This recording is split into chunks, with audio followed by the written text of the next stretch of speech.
Hello అండి, welcome to Neeraja's world. ఈరోజు అయితే మనం tasty, healthy and easier snack ఎలా చేయాలో తెలుసుకుందాం. నేను ఈరోజు చూపించబోతున్నది శంకర్పోలి అండి. ఇది చిన్నపిల్లలు, పెద్దవాళ్ళు అందరూ చాలా ఇష్టంగా తింటారు అండ్ చేయడానికి కూడా చాలా ఈజీ. పెద్ద ప్రాసెస్ ఏముండదు అండ్ ఇంగ్రీడియంట్స్ కూడా 2 to 3 ఇంగ్రీడియంట్స్తో మనం ఈజీగా చేసుకోవచ్చు. అందరూ ఇష్టంగా కూడా తింటారు. దీనికి కావాల్సిన ఇంగ్రీడియంట్స్ ఏంటో ఇప్పుడు మనం తెలుసుకుందాం. దీనికి ఫస్ట్ వీట్ ఫ్లోర్, తర్వాత నేను ముందే బెల్లం నానబెట్టుకుని వడగట్టుకుని పెట్టుకున్న వాటర్, తర్వాత ఇది సుజీ రవ్వ అండి, బాంబే రవ్వ, తర్వాత కొంచెం నెయ్యి వేసుకోవాలి, ఘీ, తర్వాత పించ్ ఆఫ్ సాల్ట్. ఇప్పుడు మనం దీని ప్రాసెస్ ఎలా చేయాలనేది తెలుసుకుందాం.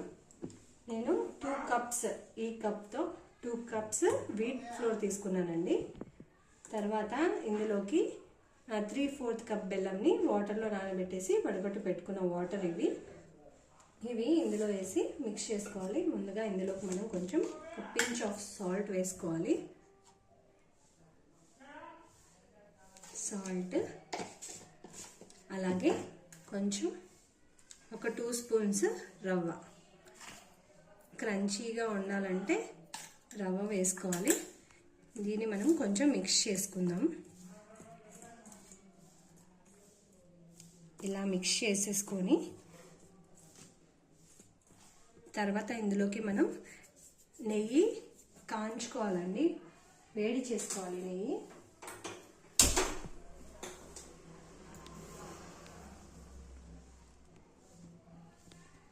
నెయ్యి బాగా మరిగించి వేడి చేసుకొని వేసుకోవడం వల్ల శంకర్పోలి అనేది చాలా సాఫ్ట్గా వస్తుంది. తినడానికి కూడా చాలా టేస్టీగా ఉంటుందండి నెయ్యి వల్ల. నెయ్యి తినడం ఇష్టం లేని వాళ్ళైతే ఆయిల్ కొంచెం వేడి చేసి కూడా వేసుకోవచ్చు. ఇప్పుడైతే నెయ్యి హీట్ అవుతుంది.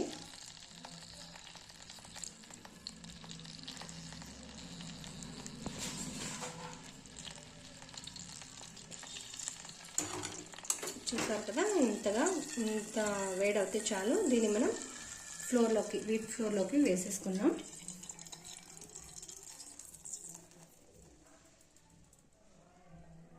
వేసేసుకొని దీన్ని మనం మిక్స్ చేసుకోవాలి.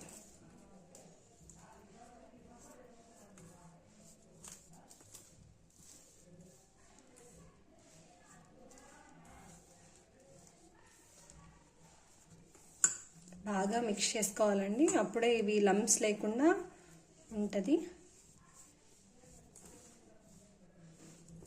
ఈ స్నాక్ అనేది చిన్నపిల్లల నుంచి పెద్దవాళ్ళ వరకు అందరూ చాలా ఇష్టంగా తింటారు. చిన్నపిల్లలకి హెల్దీ కూడా, ఎందుకంటే మనం ఇందులో మైదా యూజ్ చేయట్లేదు, అలాగే షుగర్ కూడా యూజ్ చేయట్లేదు. సో గోధుమ పిండి అండ్ జాగరీతో చేస్తున్నాం కదా, హెల్త్కి కూడా చాలా చాలా మంచిది.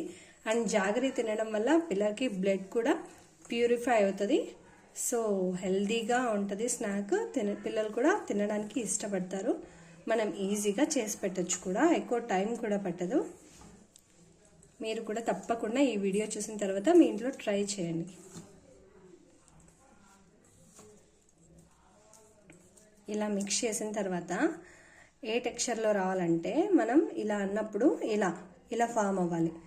అప్పుడు ఇది కరెక్ట్గా ఉన్నట్టు. లేకపోతే వంటగా ఫామ్ అవ్వలేదనుకుంటే కొంచెం ఘీ అనేది మీరు యాడ్ చేసుకోవాలి. ఇప్పుడైతే ఇది కరెక్ట్గా సరిపోయిందండి. నేను ఇందులోకి ముందుగా రెడీ చేసుకున్న వాటర్ అయితే ఉంది కదా, బెల్లం నానబెట్టి పెట్టుకున్నది, ఆ వాటర్ వేసేసి మిక్స్ చేసుకుంటాను.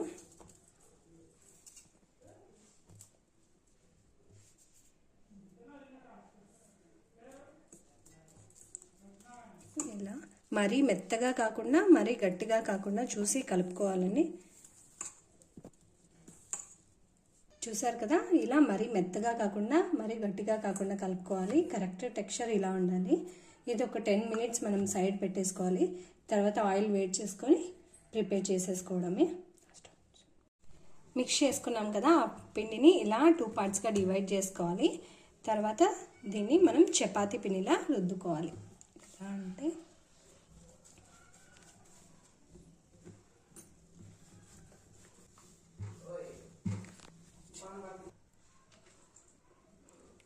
ఇలా ఇంత మందంగా రుద్దుకోవాలి. అంటే మరీ ఎక్కువ మందంగా కాకుండా మరీ ఎక్కువ పలుచగా కాకుండా ఇంత మాత్రం వచ్చేలా చూసుకోవాలి.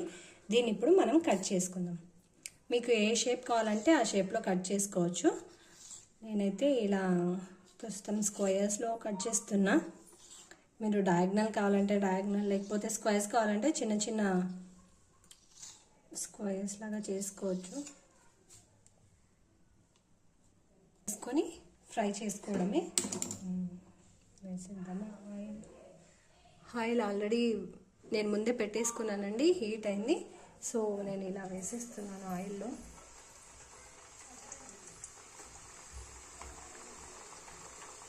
మనం మీడియం ఫ్లేమ్లోనే ఫ్రై చేసుకోవాలి. ఎందుకంటే హై ఫ్లేమ్లో ఫ్రై చేసుకున్నా, లేకపోతే లో ఫ్లేమ్లో ఫ్రై చేసినా, లో ఫ్లేమ్లో ఫ్రై చేస్తే లోపల ముద్దగా ఉంటాయి. హై ఫ్లేమ్ అయితే మాడిపోతాయి త్వరగా. సో మనం ఇలా మీడియం ఫ్లేమ్లోనే ఫ్రై చేసుకోవడం మంచిది, బెటర్, బాగా ఫ్రై అవుతాయి.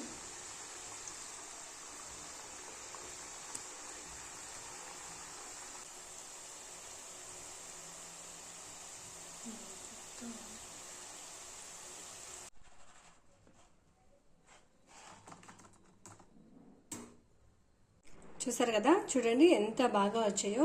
చాలా చాలా టేస్టీగా ఉంటాయి. ఇప్పుడు టేస్ట్ చేసి చూద్దాం ఎలా ఉంటాయో.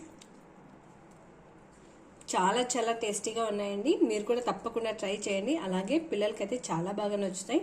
షుగర్ అంతా కరెక్ట్గా సరిపోయింది. మీకు ఒకవేళ కొంచెం షుగర్ ఎక్కువ కావాలనుకుంటే కొంచెం క్వాంటిటీ ఎక్కువ యాడ్ చేసుకోండి. చాలా టేస్టీగా ఉంటుంది. పిల్లలు కూడా చాలా ఇష్టంగా తింటారు. అలాగే హెల్తీ కూడా. ఈ వీడియో కానీ మీకు నచ్చినట్లయితే లైక్ చేయండి, షేర్ చేయండి. అలాగే తప్పకుండా సబ్స్క్రైబ్ చేసుకోండి. నా వీడియోని ఫస్ట్ టైం చూస్తున్న వాళ్ళైతే మర్చిపోకుండా సబ్స్క్రైబ్ చేసుకోండి. అలాగే ఈ రెసిపీ ఎలా ఉందో కమెంట్ చేయడం మాత్రం మర్చిపోకండి. Thank you all.